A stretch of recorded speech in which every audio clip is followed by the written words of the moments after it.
Khoribga, à mi-chemin entre Rabat et Marrakech. Ce paysage lunaire est la plus grande mine de phosphate à ciel ouvert du monde. Extrait sous forme rocheuse, le phosphate est rincé, criblé, puis enrichi jusqu'à l'obtention de ce sable blanc, indispensable à la fabrication de l'acide phosphorique et des engrais phosphatés. Depuis près d'un siècle, l'Office chérifien des phosphates gère cette industrie lucrative qui fait de lui la première entreprise marocaine et le premier exportateur de phosphate au monde, 5 milliards de dollars de chiffre d'affaires en 2014.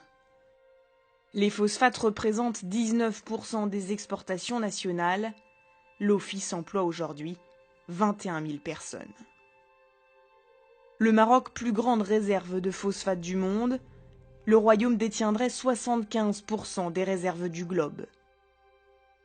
3 bassins miniers sont en exploitation, l'historique de Khoribga, celui de la région de Gantour autour des villes de Youssoufia et Ben Guerir, et le site de Boukra dans le Sahara occidental. Les productions de ces sites sont acheminées vers 3 ports dédiés par voie ferroviaire ou par minéroducs souterrains. Fierté du groupe, le Slurry Pipeline, long de 187 km. Il relie depuis peu le site de Khoribga à Jorf Lasfar. Cet énorme port minier se dresse sur la côte atlantique. Ici, le phosphate brut est transformé en acide phosphorique et en engrais.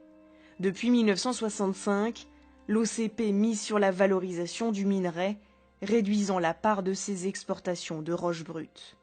Engrais et acide phosphorique représentent 65% des revenus du groupe. Un business qui a de beaux jours devant lui, les besoins alimentaires sont en hausse dans le monde et les cours des engrais phosphatés ont connu un pic en 2007-2008. Une flambée des prix du phosphate qui coïncide avec l'arrivée de Mustapha Terrab à la tête de l'Office, cet ancien de la Banque mondiale, diplômé des ponts et chaussées, homme de réseau, lobbyiste dans l'âme, est en contact direct avec le roi Mohamed VI. Ses objectifs : nettoyer le passif et réduire les coûts entre 30 et 40%, tout en augmentant les capacités de production. Nombreux parlent d'un avant et d'un après Terrab. Longtemps, l'entreprise appartenant à 95% à l'État a fait figure de boîte noire du palais, finançant tel ou tel prince.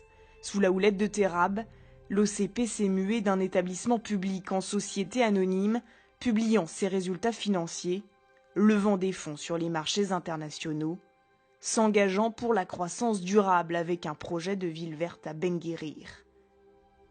Le groupe se positionne aujourd'hui comme un des acteurs avec qui planifier les enjeux du futur, initiateur d'événements d'envergure internationale comme l'Atlantique Dialogue et principal bailleur de fonds de l'IFRI, l'Institut français des relations internationales. Depuis quelques années, l'OCP se montre aussi plus offensif sur le plan commercial. Des bureaux au Brésil, en Inde et prochainement une usine au Gabon. Stratégie sous-jacente, capitaliser sur le gaz gabonais, entrant dans la composition de ses produits, pour s'assurer une production africaine d'engrais, mais aussi répondre aux ambitions continentales du groupe. En accompagnant le développement agricole du continent, l'OCP s'assure la posture de fleuron très rentable de l'économie marocaine pour les décennies à venir.